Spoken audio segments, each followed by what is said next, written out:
कि दुनिया का, पूरे विश्व का ऐसा कोई भी कोना नहीं होगा, कोई भी जगह नहीं होगा, कोई भी ऐसा शहर नहीं होगा या कोई ऐसा राज्य नहीं होगा जहां पर कि यीशु मसीह का जन्मदिन मनाया नहीं जा रहा है। दुनिया के कोने कोने में ये आनंद का पर्व है, ये आनंद का समय है जब दुनिया इस क्रिसमस के समय को या बड़ा दिन को मना रही है। लेकिन कई बार ऐसा होता है, कभी आपने ऐसा देखा है किसी बच्चे को, जब आप देख लो कुछ बच्चे बहुत खुश होते हैं, बहुत आनंद होते हैं। जैसे कि मेरा बेटा भी बैठा सामने, उसको फर्क नहीं है कौन क्या बोल रहा है, कौन क्या कर रहा है, लेकिन वो अपने काम में व्यस्त है, मग्न है, खुश है। लेकिन उसको ये नहीं पता वो क्यों खुश है। क्या उसको उसकी खुशी का कारण पता है? नहीं है। लेकिन बस उसे ये है कि मेरे हाथ में एक पेन है, एक कॉपी है, मुझे लिखना है, मुझे अच्छा लग रहा है। लेकिन क्या लिख रहा हूं, क्या वो लिखना किसी के लिए लाभदायक होगा, ये समझ में उसके नहीं आ रहा है। कई बार समाज में क्या होता है, खुशियां तो होती है, आनंद तो होता है, लेकिन उस आनंद का कारण जो है पता नहीं होता है। क्योंकि दुनिया खुशी मना रही है तो मैं भी मनाऊंगा, क्योंकि पूरे दुनिया में यीशु मसीह का नाम है, क्रिसमस का समय है, इसलिए मैं भी मना लेता हूं। सही बात है। कई बार हम लोग किसी दूसरे की खुशी को देखकर उसमें शामिल हो जाते हैं। आप किसी के चेहरे पे मुस्कुराहट देखोगे तो आप भी मुस्कुराओगे कि नहीं, अगला व्यक्ति जो है वो मुस्कुरा रहा है, हंस रहा है, तो मैं भी हंस देता हूं। ये एक इमोशन होता है, एक संबंध होता है। जब किसी व्यक्ति को आप देखते हो, जैसा आप देखते हो वैसा आप रिएक्ट करते हो।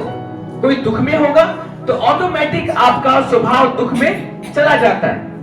लेकिन मैं आज आपको बताना चाहता हूं, दुनिया में बहुत सारे लोग इनफैक्ट कोने कोने में क्रिसमस मना रहे हैं, लेकिन मुझे नहीं पता कितनों को यह पता है कि क्यों मनाया जा रहा है। बहुत से लोग आते हैं, बैठते हैं इसलिए क्योंकि चलो एक ईसाइयों का त्योहार है, क्रिश्चियंस लोगों का त्योहार है, बट ये कोई फेस्टिवल, कोई त्योहार नहीं। मैं पहले बता दूं, ये कोई फेस्टिवल, कोई त्योहार नहीं है।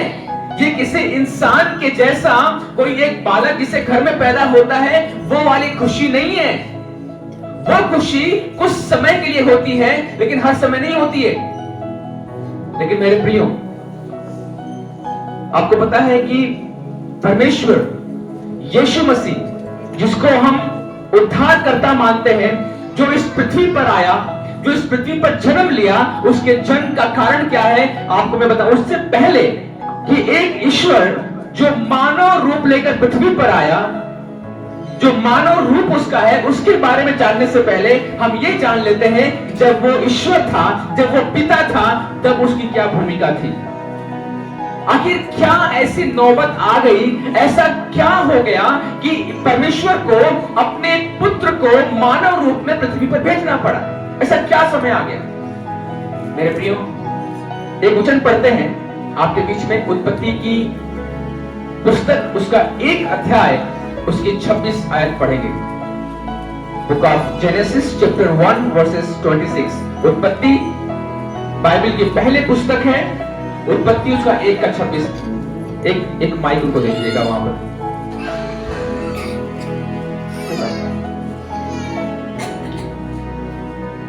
Thank you Jesus. सिस्टर पढ़िएगा, सब ध्यान से सुनिएगा, किसी को भी नींद आएगा मुझे बता दीजिएगा। उत्पत्ति 1:26। फिर परमेश्वर ने कहा, हम मनुष्य को अपने स्वरूप के अनुसार, हम मनुष्य को अपने स्वरूप के अनुसार, अपनी समानता में बनाएं, अपनी समानता में बनाएं, और वह समुद्र की मछलियों, और देखिए ध्यान दीजिएगा, सब लोग मेरे तरफ ध्यान दीजिएगा कि जब परमेश्वर ने ये निर्णय लिया कि मनुष्य को अपने स्वरूप, अपनी समानता में बनाने के लिए, और जब मनुष्य को बना देगा तो मनुष्य करेगा क्या, उसके बारे में लिखा गया है कि वो समुद्र के मछलियों पर, और आकाश के पंछियों, और आकाश के पक्षियों पर, और घरेलू पशुओं, और घरेलू पशुओं, और सारी पृथ्वी पर, और सारी पृथ्वी पर, और सब रेंगने वाले जंतुओं पर, और सब रेंगने वाले जंतुओं पर, जो पृथ्वी पर रेंगते हैं, वो जो पृथ्वी पर रेंगते हैं, अधिकार रखे। अधिकार रखे। हालेलुया। परमेश्वर ने सबसे पहले जो हम और आप यहाँ पर बैठे हैं, परमेश्वर ने मनुष्य को अपने स्वरूप और अपनी समानता में बनाया। अब बात आती है कि जब परमेश्वर ने मनुष्य को अपने स्वरूप अपनी समानता में बनाया तो आखिर फिर ईश्वर है कैसा? क्योंकि यहाँ पे जितने लोग बैठे हैं हर किसी का स्वरूप, हर किसी की बनावट अलग है। कोई लंबा है, कोई छोटा है, कोई मोटा है, कोई पतला है, कोई काला है, कोई गोरा है, कोई सांवला है, कोई अलग प्रकार का है। तो जो मोटा है वो बोल सकता है कि परमेश्वर मेरे जैसा है, या पतला व्यक्ति बोल सकता है कि परमेश्वर मेरे जैसा है। तो जब बाइबल में लिखा गया कि परमेश्वर ने अपने स्वरूप अपनी समानता में बनाया, उसका क्या मतलब हो सकता है? क्या परमेश्वर हमारे और आप जैसा दिखता है, या फिर हमारे और आप जैसा दिखने के लिए प्रभु ने बनाया? ऐसा नहीं। परमेश्वर ने मनुष्य को अपनी समानता में बनाया ताकि हम उसके जैसे दिख सके। मतलब परमेश्वर का स्वभाव, प्रभु का स्वभाव क्या है?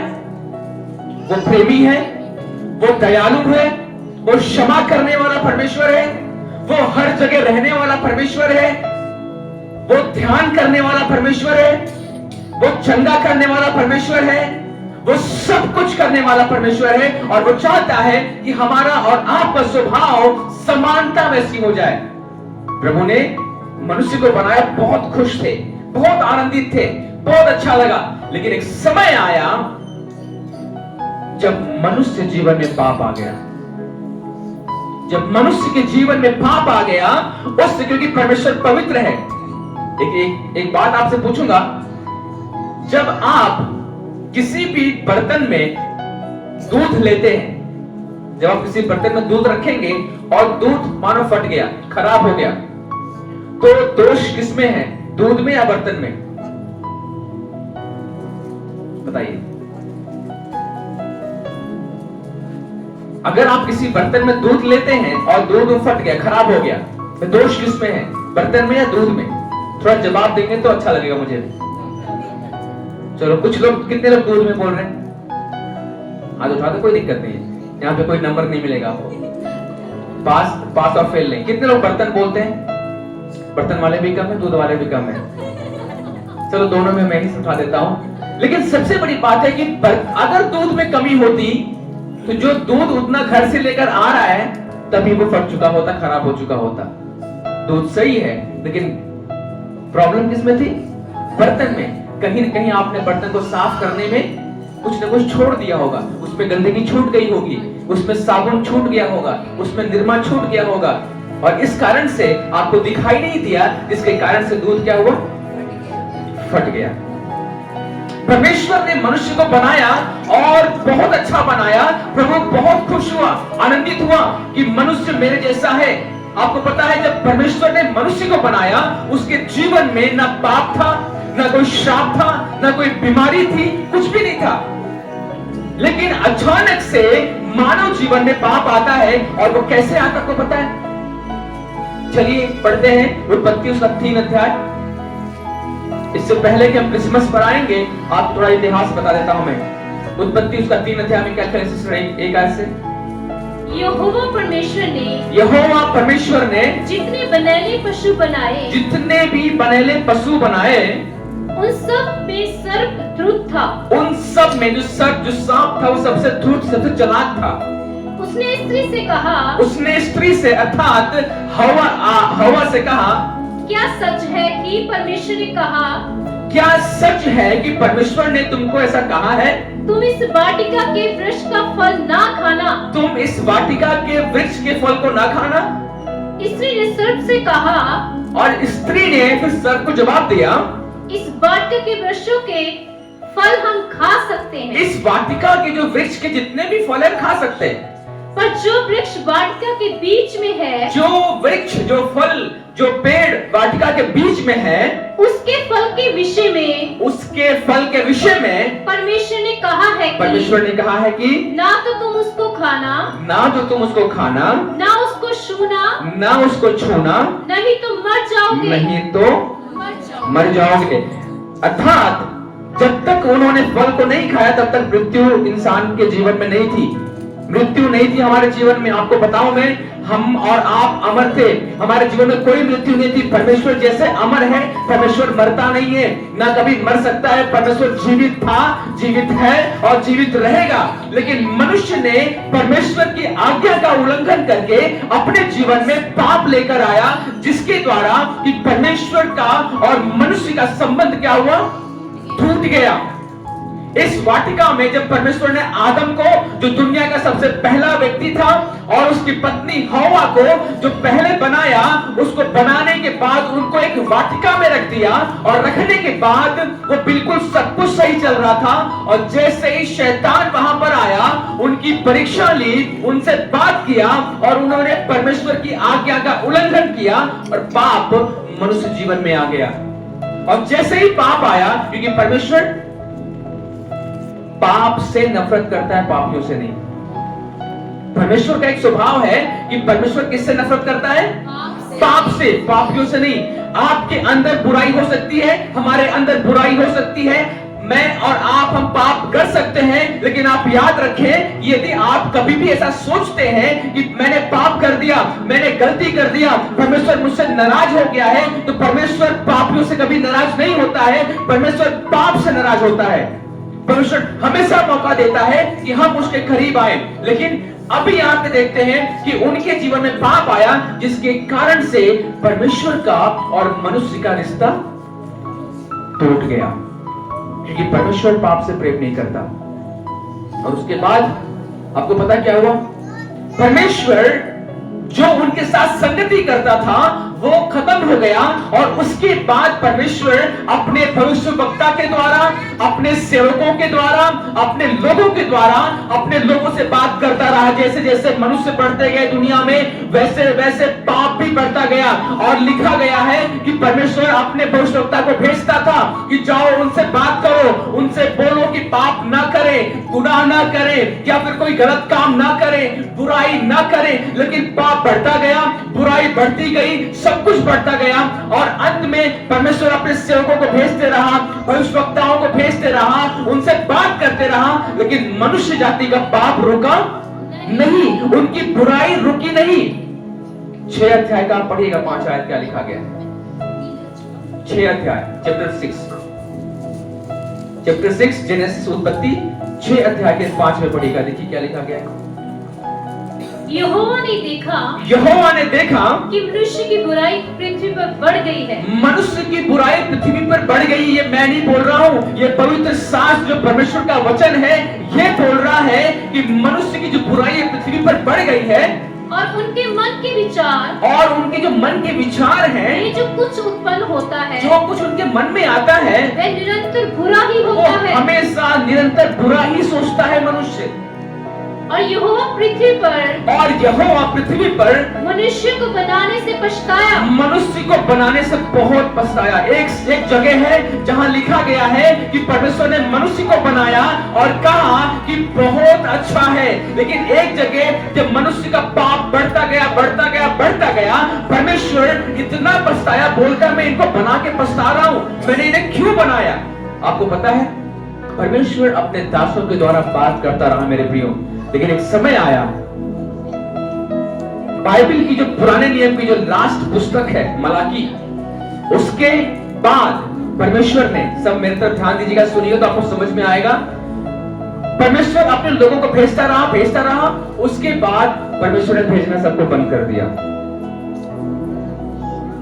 आप में से कितने लोग ऐसे हैं जिनके घर में, परिवार में किसी के साथ ऐसा कोई संबंध, ऐसा कोई रिश्तेदार है कि आपको बात किए कितने साल हो गए उनसे, 10 साल, 5 साल, 20 साल, ऐसा कोई है जो आप बोल सकते हो कि मेरा एक कोई रिश्तेदार है जिससे बात किए 20 साल हो गए। कितने साल हो गए? टाइम हो गया, फिर भी 10 साल, 20 साल, 50 साल हो गया होगा, 5 साल हो गए। 5 साल बहुत है ना आपके लिए, बहुत है। तकलीफ होती है उस बात से, होती है। और कोई है जो आप कह सकते हैं कि मेरे जीवन में ऐसा कोई, कितना साल हो गया? 14 साल, बहुत बड़ा समय है। हाँ जी, और कोई?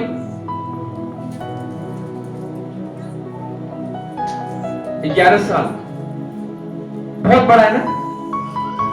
आप तो फिर भी सोचो, ये बात बोलते हुए मुस्कुरा रहे हैं, लेकिन जिसके साथ होता है बहुत मुश्किल होता है। लेकिन परमेश्वर जो इस पृथ्वी का सृष्टि करता है, आपको पता है मनुष्य की बुराई इतनी बढ़ गई। अच्छा, आपने अपने लोगों से बात करना क्यों बंद किया? क्योंकि वो बहुत अच्छे रहे होंगे ना, बहुत अच्छा किया होगा आपके जीवन में, इसीलिए आपने बंद कर दिया बात करना। जब कुछ बुरा होता है तब इंसान बंद करता है ना, अच्छा होने पर रिश्ता कहां खत्म होता है। लेकिन परमेश्वर ने जब मनुष्य की बुराई बढ़ती गई, आपको पता है लगभग 400 साल, कितना 10 साल 20 साल 50 साल 60 साल नहीं, इंसान की तो जो उम्र है वो 120 साल, उसके ऊपर तो है भी नहीं। लेकिन फिर भी मनुष्य की बुराई इतनी बढ़ गई थी कि लगभग 400 साल परमेश्वर ने मनुष्य से बातें करना बंद कर दिया। ये कितनी दुख की बात है। आपको लग रहा है कि कितना आसान होगा? जो परमेश्वर उनकी अगुवाई कर रहा है, जो परमेश्वर उनको सांस दे रहा है, जिस परमेश्वर के द्वारा वो जिंदा है, वो परमेश्वर उनसे बात करना बंद कर दिया। आप में सब लोग जानते हैं, अगर आपके माता पिता जिन्होंने आपको जन्म दिया है, जिन्होंने आपके पाल पोस कर बड़ा किया है, जो आपकी ध्यान रखते हैं, यदि आपके माता पिता जो आपको बहुत प्यार करते हैं, यदि वो बात करना बंद कर दे, आपको कैसा लगेगा? मुझे बताइए। अच्छा लगेगा?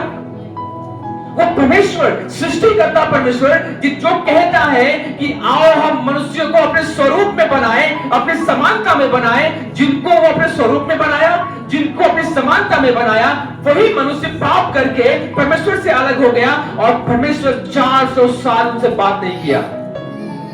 बहुत बड़ा समय है, बहुत बड़ा समय है। लेकिन परमेश्वर का दिल उससे बड़ा है। परमेश्वर का दिल उससे बड़ा है। 400 साल प्रभु ने बातें नहीं की, लेकिन परमेश्वर का दिल उससे बड़ा है। और इसीलिए लिखा गया है यूहन्ना 3:16 में, क्या लिखा गया है? याद होना चाहिए, परमेश्वर ने जगत से ऐसा प्रेम रखा। किया और रखा में फर्क है, ठीक है? परमेश्वर ने जगत से ऐसा प्रेम रखा कि उसने अपना एक लौता पुत्र, किसके लिए? नहीं, जो ईसाई लोग हैं उसके लिए, या फिर किसी एक खास जाति के लिए, या फिर केवल जो मसीह की आज्ञा मानते हैं उनके लिए। लिखा गया है पूरे विश्व जगत के लिए उसने अपना इकलौता पुत्र दे दिया। और लिखा गया कि वो रखा है। किया और रखा में पता क्या फर्क है? जैसे मुझे किसी को गिफ्ट देना है, मैंने ये गिफ्ट उनको दे दिया, ठीक है?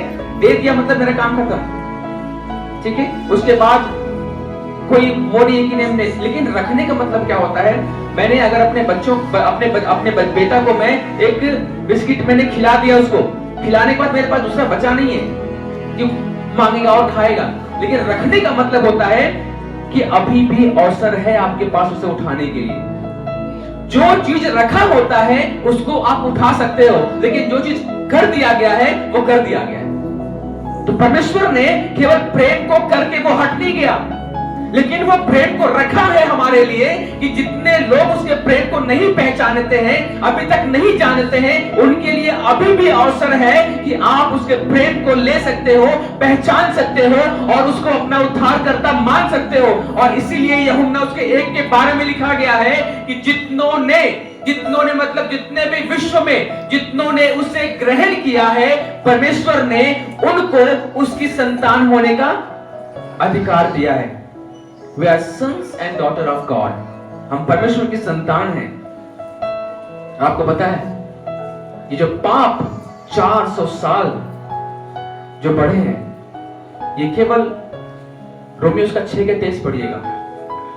रोमियोस का 6 के 23 में बड़ी अच्छी बात है। एक लोग निकालिएगा रोमियो 6 का 23 और एक जन निकालिएगा रोमियो 3 का 23। वचन मुझे याद है, लेकिन फिर भी आप पढ़िए। 6 के 23 में लिखा, ध्यान सुनिएगा। क्योंकि पाप की मजदूरी तो मृत्यु है। क्योंकि पाप की मजदूरी तो क्या है? मृत्यु है। मृत्यु लिखा है, या फिर ये लिखा है कि पाप जो करेगा उसको बहुत सम्मानित किया जाएगा, ऐसा लिखा गया है? पाप की मजदूरी केवल और केवल मृत्यु है। इंसान कैसा भी क्यों ना हो, किसी जाति धर्म का क्यों ना हो, किसी विशेष वर्ग का क्यों ना हो, जो भी पाप करेगा उसको दंड मृत्यु ही मिलना है। हाँ जी। परंतु परमेश्वर का वरदान, परंतु परमेश्वर का वरदान हमारे प्रभु मसीह यीशु में, हमारे प्रभु यीशु मसीह में अनंत जीवन है। अनंत जीवन है। जो आज बड़ा दिन हम मनाते हैं, बड़ा क्रिसमस मनाते हैं, वो परमेश्वर का वरदान है जो परमेश्वर ने अपने इकलौते पुत्र को गिफ्ट के रूप में हमें दिया है, ताकि हम पाप से क्या हो जाएं, नजात पाए, पाप से हम छुटकारा पाए। और क्योंकि लिखा गया जो पाप की मजदूरी है वो केवल मृत्यु है। हमारे जीवन पर, आपके जीवन पर, आपके बच्चों के जीवन पर, आपके आने वाली पीढ़ी के जीवन पे पाप और श्राप है, जिसके द्वारा मृत्यु भी है। लेकिन अगर आप चाहते हैं कि उस पाप का दंड हट जाए, तो केवल और केवल यीशु मसीह के द्वारा हो सकता है और किसी के द्वारा नहीं हो सकता है। और इसीलिए ये केवल बाइबल में नहीं, लेकिन हिंदू धर्म शास्त्र में भी ये बातें लिखी गई हैं जो पाप के बारे में सिखाता है, जो पाप के बारे में प्रार्थना करने को बताता है। जब आप पढ़ते हैं वैष्णव ब्राह्मण मंत्र आप पढ़ते हैं, बहुत अच्छी बात लिखी गई है, जो प्रार्थना सिखाई गई है, जो हमारे पंडित ऋषि मुनि और लोग थे। लिखा गया है कि पापम पापात्मा पाप कर्मा पाप संभवम त्राहि माम पुनरुत्थानम सर्व पाप हरिहरे, अर्थात हे परमेश्वर, मैं पापी हूँ, मैंने पाप में जन्म लिया है और आगे भी पाप करता रहूंगा, मुझे पाप से बचाए रखना। ये बाइबल की बात नहीं बता रहा हूं मैं, ये वैष्णव ब्राह्मण प्रार्थना है जो लोगों को सिखाई गई थी कि डेली प्रार्थना करना है कि आप पाप से बचे रहो। लेकिन पाप से बचाएगा कौन? हमने पाप में जन्म लिया है, कौन पाप से बचाएगा? बाइबल कहती है, यूहन्ना 14:6 में लिखा गया है कि मार्ग, सत्य और जीवन केवल और केवल यीशु मसीह है। Hallelujah, hallelujah. जब मार्ग नहीं दिखता है तो यीशु मसीह आपका मार्ग है और सत्य केवल यीशु मसीह है। और वचन में यह भी लिखा गया है कि जो सत्य को जानेगा, सत्य उसको आजाद करेगा। सत्य कोई वस्तु नहीं है, सत्य कोई समान नहीं है। सत्य अपने आप में एक व्यक्तित्व है जो प्रभु यीशु मसीह है। सत्य अपने आप में एक व्यक्तित्व है, एक व्यक्ति है जो यीशु मसीह है। अगर आप सत्य बोलते हैं, इसका मतलब कि आप यीशु मसीह के व्यक्तित्व को अपने जीवन में लेके चल रहे हैं। सत्य बोलने वाले व्यक्ति को ज्यादा कुछ करने की जरूरत नहीं है। सत्य का स्वभाव यीशु मसीह का है। यदि आप सत्य बोलते हैं तो आप यीशु मसीह को लेकर चल रहे हैं।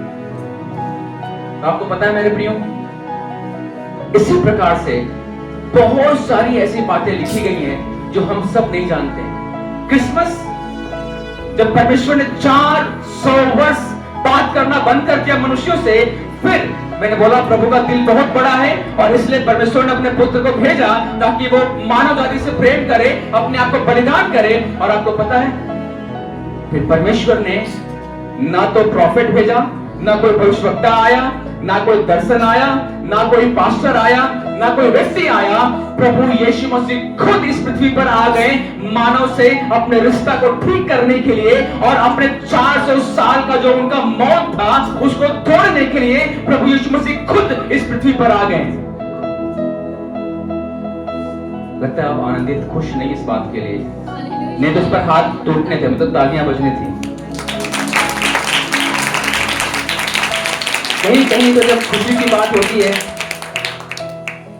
मैंने बहुत सारे ऐसे चर्च देखे जहां पर तो कुछ भी बोलो तालियां बजती हैं, लेकिन यहाँ तो इतनी बड़ी बात बोल रहा हूँ फिर भी बोलना पड़ रहा, तालियां बजाओ। वो भी रिकॉर्ड हो रहा है, जो सुनेंगे बोलेंगे देखो पास्टर जी चर्च में तालियां बजवा रहे हैं। तो जितने लोग जो सुन रहे हैं कैमरा में, ऐसा कुछ भी नहीं है, ये लोग बहुत अच्छे लोग हैं। मेरे प्रियो, परमेश्वर ने अपने पुत्र इकलौते प्रभु यीशु मसीह को हमारे और आपके लिए दे दिया। उसने बहुत हमसे प्रेम किया। वो 400 साल प्रभु कैसे रहा, आपको पता है कैसे रहा होगा?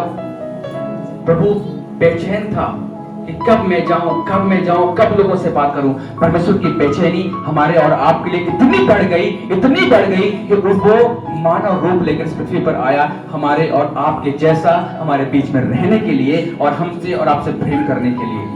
Hallelujah, hallelujah. और आपको पता है मेरे प्रियो, सबसे बड़ी बात यह है यीशु मसीह इब्रानियों का 1 खोल लीजिएगा, इब्रानियों की पुस्तक उसका 1 अध्याय का 1 और 2।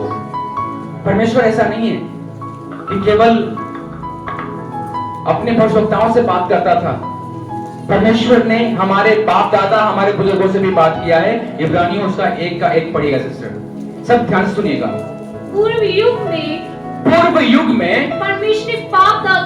परमेश्वर ने हमारे बाप दादों से थोड़ा थोड़ा करके और भांति भांति से भविष्यवक्ताओं के द्वारा बातें कर इन अंतिम दिनों में हमसे पुत्र के द्वारा बातें की। बहुत सारे लोग बोलते हैं ये तो ईसाई हैं, ये मसीह हैं, इनका ये है। परमेश्वर ने हमारे भारतीय बाप दादाओं से भी बात किया है। ये बाइबल कहती है अपने भविष्यवक्ताओं के द्वारा उसने बात किया है। और हमारे वेदों में भी यीशु मसीह के जन्म के बारे में लिखा गया है। यदि आप समझते हैं संस्कृत तो अच्छी बात है, नहीं तो आप गूगल कर सकते हैं। पवित्र महापुराण में ये बात लिखा गया है, श्वेतकत्रम ईशपुत्रम कुमारी गर्भ संभवम ईसा मसीह इतिज माम नाम प्रतिष्ठम, अर्थात कि एक बालक जो श्वेत वस्त्र में लिपटा हुआ एक कन्याकुमारी से जन्म लेगा और जो यीशु मसीह के नाम से जाना जाएगा। Hallelujah, hallelujah. ये केवल बाइबल की बातें नहीं है। और जब आप और भी बातें पढ़ते हैं, क्योंकि परमेश्वर की दुनिया में पाप इतना बढ़ गया था, लोगों ने जीवित खुदा को छोड़कर, जीवित परमेश्वर को छोड़कर लोग इतना पूजा पाठ में लग गए कि परमेश्वर को भूल गए। मुझे आप बताओ, आप में जितने लोग हैं, यदि आपके कितने लोग ऐसे हैं जिनके आपके माता पिता जिंदा हैं और माता पिता को जिंदा रहते हुए आपने उनकी तस्वीर लगा के बहुत सुंदर वाली आप उनको अगर माला चढ़ाओ, कैसा लगेगा? माता पिता बहुत खुश होंगे, बच्चे क्या अच्छा काम कर रहे हैं, मैं जिंदा हूं, मुझे पूछते भी नहीं है, लेकिन मेरे मूर्त को, मेरे फोटो को बहुत प्यार करते हैं। परमेश्वर जिंदा खुदा है। जिस परमेश्वर ने हमें और आपको जीवन दिया है, जिस परमेश्वर ने हमें और आपको जिंदा बनाया है, वो मुर्दा नहीं हो सकता है। और यीशु मसीह में और बाकी औरों में फर्क केवल एक ही, आपको पता क्या है? कि लोग आए, जिए और मर गए, लेकिन यीशु मसीह का राज्य हमेशा रहा है और रहेगा। और यीशु मसीह जो है वो मारा गया, गाड़ा गया और तीसरे दिन वो क्या हुआ? जिंदा हो गया। हालेलुया। वो जिंदा खुदा है, वो मरने वाला परमेश्वर नहीं है, वो किसी पत्थरों में रहने वाला परमेश्वर नहीं है, वो किसी पेड़ों में रहने वाला परमेश्वर नहीं है। क्योंकि हमने उत्पत्ति में पढ़ा, क्या पढ़ा? कि जब परमेश्वर ने मानव जाति को अपने स्वरूप और समानता में बनाया तो क्या कहा? कि तुम समुद्र के मछलियों पर, आकाश के पक्षियों पर और पृथ्वी के हर एक चीजों पर क्या करो? अधिकार रखने के लिए बनाया, उसको पूजने के लिए नहीं बनाया है। आपको पता है फर्क कहां पे आ गया? सृष्टि में और सृष्टिकर्ता में फर्क है ना? सृष्टि में और सृष्टिकर्ता में क्या है? फर्क है। सृष्टि ये है जो आपको दिखाई देता है, पेड़ है, आकाश है, सूर्य, चांद, तारे, जो भी है दुनिया में, जितने भी नवग्रह है, सब कुछ जो दुनिया में बनाया गया है वो क्या है? वो सृष्टि है। लेकिन सृष्टि को रचने वाला उसको बोलते हैं सृष्टिकर्ता। अगर आप कोई भी कार खरीदते हैं, कोई भी गाड़ी, कोई भी बाइक खरीदते हैं, तो जब कोई कार अच्छा बन जाती है या फिर कार का बहुत नाम होता है, तो जो इनाम मिलता है वो गाड़ी को मिलती है या गाड़ी बनाने वाले को मिलती है? अगर कोई भी ब्रांड, कोई भी किसी भी कंपनी का ब्रांड बहुत फेमस हो गया, उसको अवार्ड देना है, उसको इनाम देना है, सम्मानित करना है, तो आप मुझे बताओ कि वो कार को दिया जाएगा या फिर जिसने कार को बनाया उसको दिया जाएगा? तो जो सृष्टि करता है, जिसने पहाड़ सुंदर बनाए, बहुत समुद्र सुंदर बनाया, पेड़ पौधे सुंदर बनाए, सब कुछ सुंदर बनाया, तो जो बनाने वाला है वो कितना सुंदर होगा? जिस सूर्य की हम उपासना करते हैं, जिस सूर्य के धूप को हमारे बहुत दूर है, कितने लाख मील जो है वो दूर है और उसकी रोशनी अभी भी लगती है हमें है, तो हम बचते हैं ताकि हम जल न जाएं। तो उस परमेश्वर ने जो सूर्य को बनाया होगा वो कितना तेज होगा, कितना उसके अंदर रोशनी होगी। मेरे प्रियो, आपको पता है जिस परमेश्वर ने, क्योंकि सूर्य अपने आप से नहीं हुआ है, सूर्य को बनाने वाला सृष्टि करता है, चांद को बनाने वाला सृष्टि करता है। जब हमें और आपको बनाने वाला परमेश्वर है तो इनको बनाने वाला परमेश्वर भी है दुनिया में। और जब इनको बनाने वाला परमेश्वर है तो ये हमारे लिए बनाए गए हैं, हम इसके लिए नहीं बनाए गए। हमारे लिए केवल एक ही परमेश्वर है, वो है यीशु मसीह, जो कि हमारे और आपके लिए जीवन दिया है। और इसीलिए यजुर्वेद उसके 32:3 में लिखा गया है, यजुर्वेद, ये हिंदू धर्म ग्रंथ की बात कर रहा हूं, मैं वेद की बात कर रहा हूं। यजुर्वेद 32:3 में लिखा गया है, न तस्य प्रतिमा अस्ति, मतलब तुम किसी भी मूर्त की उपासना नहीं करना। ये हमारे धर्मों में ही लिखा गया है कि मूर्त की उपासना नहीं करना है। आप यजुर्वेद 32:3 आप गूगल करके देख लीजिएगा। बहुत सारे ऐसे लोग हैं हमारे भारत में, आप पंडिता रमाबाई के जीवन को देख लो, नीलकंठ शास्त्री को देख लो, विवेका स्वामीनाथन जी को देख लो, आप बहुत सारे ऐसे जीवनों को देख लो जो भारत में रहे हैं। उन्होंने प्रभु यीशु मसीह के बारे में साफ साफ लिखा है और कहा है कि जीवन केवल यीशु मसीह में है। इतने महान लोगों ने इस बात को कहा है, अब्दुल कलाम जी ने इस बात को कहा है। क्यों? क्योंकि हम सुनते नहीं हैं, हम देखते नहीं हैं, हम समझते नहीं हैं। मेरे प्रियो, यीशु मसीह जो 400 साल बाद आया, आपको पता है, वो खुद अपने पुत्र को हमारे और आपके लिए दे दिया। क्रिसमस, ये जो ट्री लगी है, ये चलो एक सजावट है, बट यीशु मसीह ये नहीं है। क्रिसमस का आनंद ये नहीं है। क्रिसमस का आनंद ये जो लगा हुआ ये नहीं है। या क्रिसमस का आनंद जो सेंटा क्लॉज होता है, जो कपड़ा पहन के लाल घूमता है, वो नहीं है।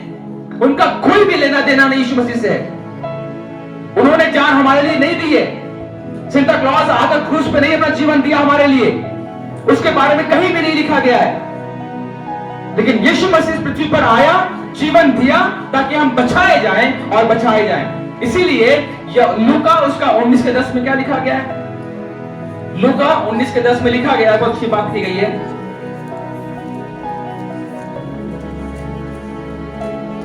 कि मैं क्योंकि मनुष्य का पुत्र, क्योंकि मनुष्य का पुत्र खोए हुओं को ढूंढने और उनका उद्धार करने आया है। जब परमेश्वर का पुत्र इस पृथ्वी पर आया तो वो इसलिए आया कि जो खोए हुए हैं, जो पाप में खो गए हैं, उनको ढूंढे, उनको बचाए, उनको बाहर निकाले और उनका उद्धार कर सके। क्रिसमस इसके पीछे नहीं है। आज पूरे दुनिया में लोगों ने ऐसा माहौल बना दिया है कि वो बड़ा बड़ा क्रिसमस ट्री लगाते हैं, बहुत सारी बातें करते हैं, लेकिन आपको पता है कि जिस ईश्वर ने अपने इकलौते पुत्र को हमारे और आपके लिए बलिदान के लिए दे दिया, वो यीशु मसीह इस पेड़ के पीछे छुप गया है। आज बड़े बड़े मॉल में आप जाओगे, बड़े बड़े मॉल में आपको क्रिसमस ट्री मिलेगा, लेकिन वहां पे यीशु मसीह नहीं मिलेगा। आपको बड़े बड़े घरों में बड़े बड़े ट्री मिलेंगे, लेकिन यीशु मसीह वहां नहीं होगा। आपको बता दूं मैं, क्रिसमस ट्री लगाने से उद्धार नहीं आएगा। क्रिसमस ट्री लगाने से पाप की क्षमा नहीं होगी, या फिर सेंटा क्लॉज को बुलाने में पाप की क्षमा नहीं होगी। पाप की क्षमा केवल और केवल यीशु मसीह के द्वारा ही है, और उसी के द्वारा है, और किसी के द्वारा नहीं है। इसलिए दुनिया में अगर कोई भी सुनता है तो मैं आपसे बताना चाहता हूं कि क्रिसमस के दिन, क्रिसमस ये सब नहीं है, ये सजावट बिल्कुल भी नहीं है। ये सजावट व्यर्थ है यदि यीशु मसीह हमारे बीच में नहीं है। तो जिस क्रिसमस में क्राइस्ट नहीं है, जिस क्रिसमस के समय में क्राइस्ट अर्थात मसीह नहीं है, फिर वो क्रिसमस नहीं हो सकता, कभी भी नहीं हो सकता। एक घटना बताऊंगा आपको मैं। एक पिता थे, ध्यान से सुनिएगा। एक पिता था, उसका एक बेटा था, और वो पिता नौकरी करता था एक जगह। कितने लोगों ने ऐसा देखा है, मूवी में आपने देखा होगा, और ऐसे भी देखा होगा आप लोगों ने कि पहले के समय होता था ना, कुछ जब ट्रेन जाया करती थी तो एक नदी या पुल हुआ करता था कि एक लोगों की ड्यूटी होती थी, एक की नौकरी होती थी कि जब कभी आ जाएगा, आप सब बैठ जाए एक बार। थोड़ा जगह आप दे देना, अगर आप जगह नहीं मिलता किसी को तो आप थोड़ा जगह दे देना, थोड़ा आगे भी आ सकते हैं। थैंक यू फादर, थोड़ा आगे आ जाओ बच्चों। Thank you father Lord. Thank you Jesus.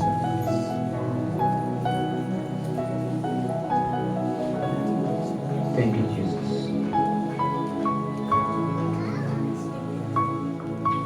आप सभी का स्वागत है जो अभी आए हैं। सब ध्यान दीजिएगा मेरे तरफ प्लीज, थोड़ा सा समय दीजिएगा, अच्छा लगेगा सुनने में।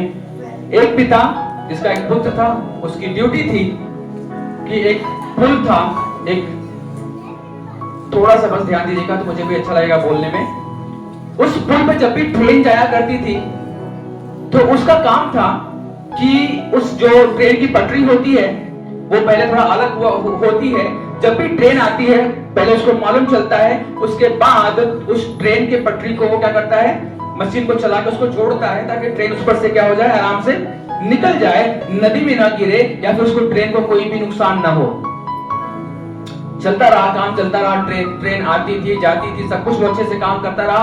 और एक दिन ऐसा हुआ कि उसका छोटा बेटा, उसका बच्चा जो 5 साल का था, अचानक से वो उस पटरी पे खेलते हुए आ रहा था पापा के पास, अपने पापा से मिलने के लिए खेलते हुए आ रहा था।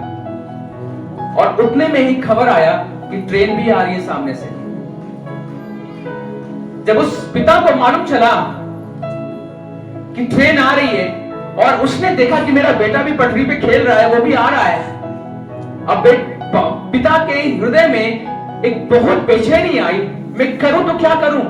यदि मैं पटरी को जोड़ता हूं तो मेरा बेटा खत्म हो जाएगा, यदि मैं नहीं जोड़ता हूं मेरा बेटा तो बच जाएगा, लेकिन इतने सारे लोग जो हजारों लोग ट्रेन में बैठे हैं वो सब के सब मर जाएंगे। आपको पता क्या हुआ? उस पिता ने, जिसने अपने बेटे को जन्म दिया, जो माँ बाप होते हैं ना, उनको पता होता है कितना दर्द होता है जब वो बच्चे को पाल पोस के बड़ा करते हैं। और इस बात को कहने में मुझे बिल्कुल बोल लेता, क्योंकि कई बार होता है कि मेरे आंख से आंसू आ जाते हैं। क्यों पता है? क्योंकि वो पिता था, उसने अपनी आंखें बंद की और वो पटरी को जोड़ने लगा धीरे धीरे। बच्चा खेलते हुए आगे बढ़ रहा है, ट्रेन भी आ रही है, और जैसे उसने जब जोड़ा ट्रेन गई, बच्चा खत्म। लेकिन जो ट्रेन में बैठे हैं वो बड़े हंसते हुए आनंद के साथ आगे जा रहे हैं अपने घर में। किससे मिलने? अपने प्रियजनों से मिलने जा रहे हैं, वो अपने घर जा रहे हैं। बड़े आनंद के साथ वो निकल गए, उनको पता भी नहीं चला कि उनके नीचे उनके पटरी पर एक बच्चे की जान चली गई। और आपको पता है ठीक यीशु मसीह ने ऐसा ही किया। वो देखा यीशु मसीह का प्रेम हमारे और आपके लिए इतना ज्यादा था कि 400 साल वो रह नहीं पाया, और उसके बाद उसने अपने इकलौते पुत्र को हमारे और आपके लिए दे दिया ताकि उसका पुत्र बलिदान हो जाए, लेकिन हम और आप बचाए जाए। ये परमेश्वर का प्रेम है, ये क्रिसमस है। क्रिसमस सजावट नहीं है। यदि हमारे और आपके जीवन में यीशु मसीह नहीं है तो सच कुछ भी फायदा नहीं है। आज क्रिसमस की तैयारी बहुत से लोग अलग अलग रूप में करते हैं। कोई बड़ी शॉपिंग करते हैं, अच्छे कपड़े बनाएंगे, अच्छे सब कुछ करेंगे, अच्छा सजावट करेंगे, सब कुछ करेंगे। हम अपने बाहरी रूप को सजाने के लिए, मैं अपने आप को भी शामिल करता हूं। ऐसा नहीं कि हमें कपड़े नहीं पहनना है, पहनना है, लेकिन अगर केवल आपका ध्यान उसी पर है तो गलत है।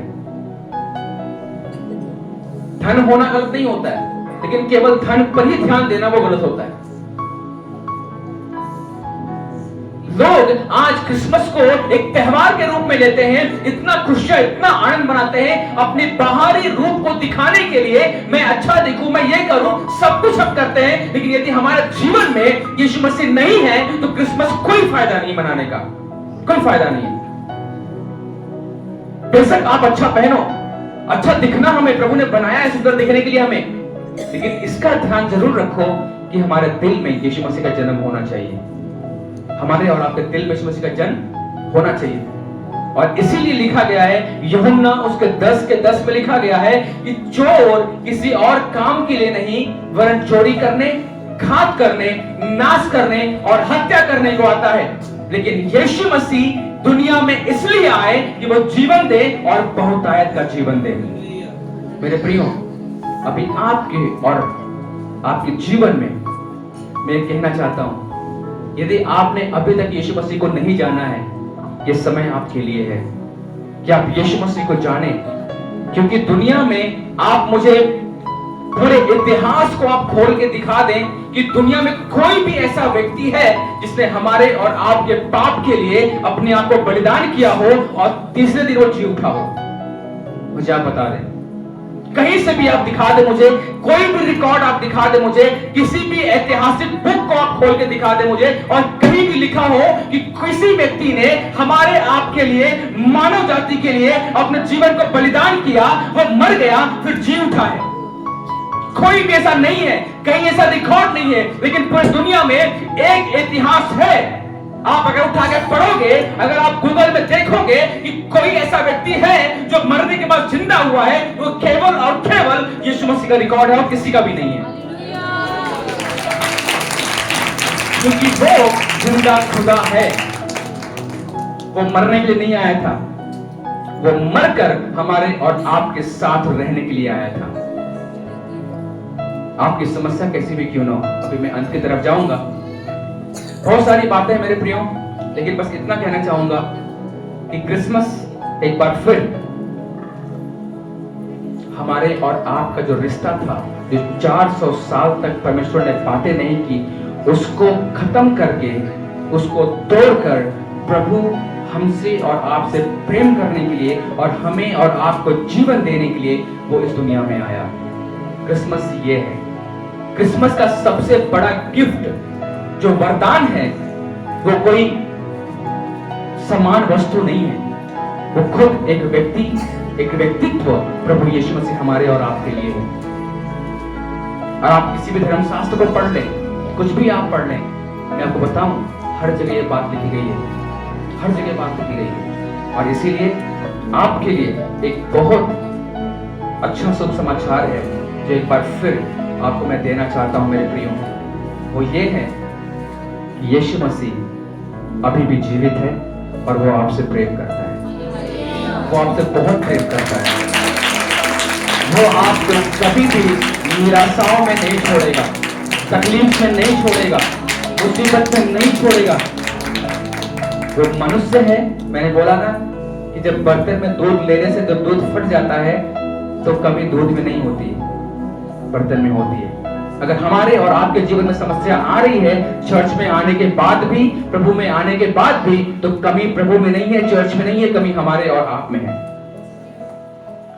इसलिए जैसे हम बर्तन को साफ करते हैं अच्छे से है, वैसे हमें अपने हृदय को साफ करना है, ताकि वो पवित्र परमेश्वर, क्योंकि दूध एक पवित्रता का प्रतीक है, बहुत शुद्ध होता है, बहुत श्वेत होता है, सफेद होता है, व्हाइट होता है, वैसे ही परमेश्वर पवित्र है। जब हम दूध को साफ बर्तन में ले सकते हैं, तो परमेश्वर जो पवित्र परमेश्वर है, उसको हम अपने गंदे हृदय में कैसे ले सकते हैं?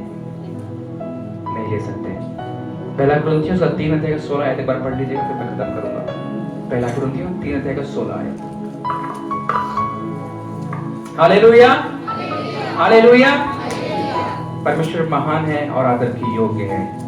क्या तुम नहीं जानते कि, हाँ जी, बाइबल में लिखा गया, क्या तुम नहीं जानते तुम परमेश्वर का मंदिर हो। तुम अर्थात हम सब परमेश्वर के मंदिर हैं और परमेश्वर का आत्मा तुम में वास करता है। परमेश्वर का आत्मा हम में और आप में वास करता है। यदि कोई परमेश्वर के मंदिर को नष्ट करे, ये लाइन सबसे इंपॉर्टेंट, ध्यान दीजिएगा। यदि कोई परमेश्वर के मंदिर को नष्ट करेगा, तो परमेश्वर उसे नष्ट करेगा, तो परमेश्वर उसे भी नष्ट करेगा, क्योंकि परमेश्वर का मंदिर पवित्र है। क्योंकि परमेश्वर का मंदिर क्या है? पवित्र है। और वह तुम हो। और वो कौन हो? आप और हम हैं। हमारे जीवन में बहुत प्रकार की बुराइयां हैं, गलत सोच, गलत विचार, अपने पड़ोसी के साथ झगड़ा, अपने पापा मम्मी का आदर नहीं करना, अपने परिवार में क्लेश, बहुत कुछ है, बुराइयां, गालियां, सब कुछ चल रहा है, नशे चल रहे हैं, जो हमें करना हम सब कुछ कर रहे हैं। मैंने पढ़ाया आपको, उत्पत्ति में लिखा गया है कि मनुष्य के विचार में जो कुछ उत्पन्न होता था सब बुरा ही होता था, और इतना वो समय फिर से वापस आ गया है। एक बार बस 5 मिनट और ध्यान दीजिएगा बस, कि जब पृथ्वी पर पाप बढ़ गया तो परमेश्वर क्या किए, छोड़ दिए सबको अपने हाल पे, कोई बात नहीं, अब मैं आऊंगा। परमेश्वर बालक बन के आया, प्रेम को दिखाया। लेकिन एक क्रिसमस और आएगा, एक बार यीशु मसीह और आने वाला है।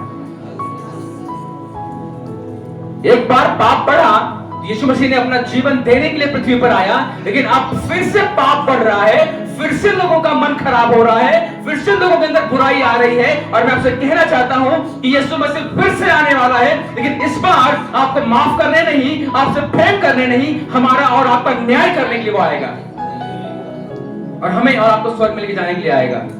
और स्वर्ग में वही जाएगा जो परमेश्वर के साथ सही है और पवित्र है, जिसका रिश्ता के साथ सही है। और लिखा गया है कि स्वर्ग का द्वार केवल और केवल यीशु मसीह, और कोई भी नहीं है, और कोई भी नहीं है। मेरे प्रियो, हम आपके लिए प्रार्थना करना चाहते हैं। परमेश्वर, एक बार पाप बढ़ा दुनिया में, वो आया, अपना जीवन दिया है। क्रिसमस कुछ और नहीं है, उसने अपने एकलौते पुत्र प्रभु यीशु मसीह को हमारे लिए दिया ताकि हम जीवन पाएं और बहुतायत का जीवन पाएं।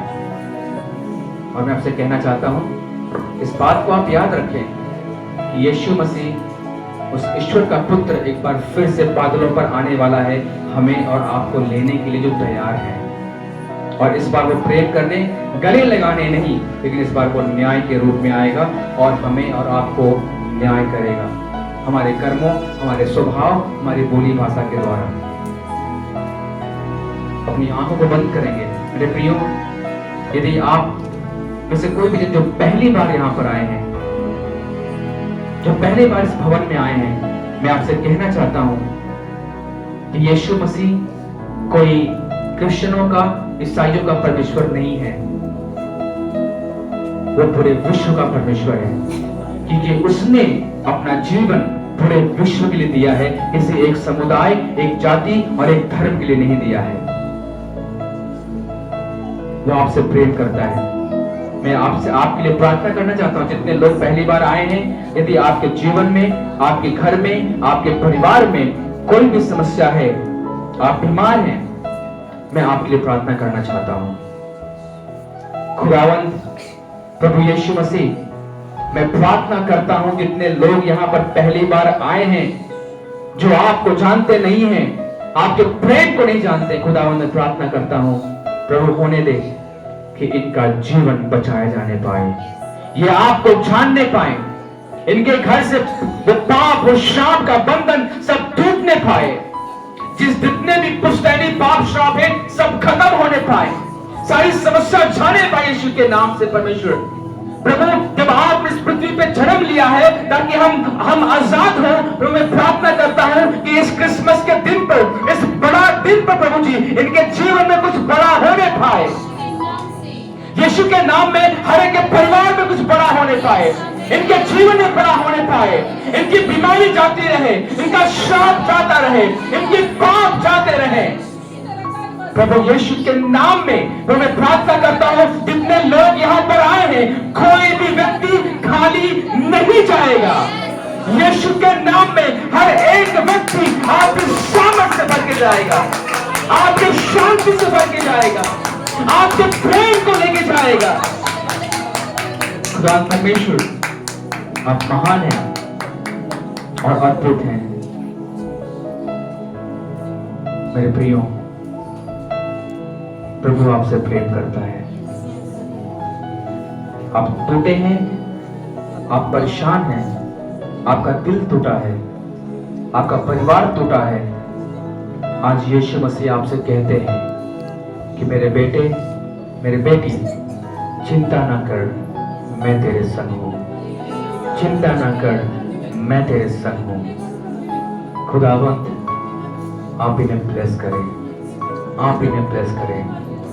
धन्यवाद करते हैं परमेश्वर प्रभु, सारा आदर, सारा महिमा हम आपको देते हैं। इस प्रार्थना को प्रभु यीशु मसीह के नाम से मांगते हैं। आमीन, आमीन। एक बार जोर तालियां प्रभु का महिमा करेंगे।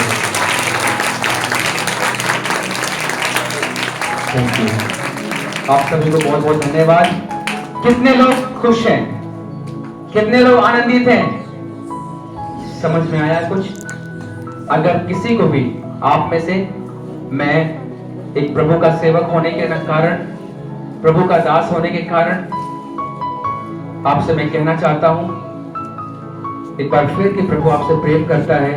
और आप में से किसी को भी कोई भी सवाल कभी भी आपके मन में आता है तो आप आ सकते हैं, पूछ सकते हैं और प्रभु के बारे में जान सकते हैं। और एक बात मैं बताना चाहता हूं कि ये भवन, ये चर्च आपका है और आपके लिए है। और यहां पर हर रविवार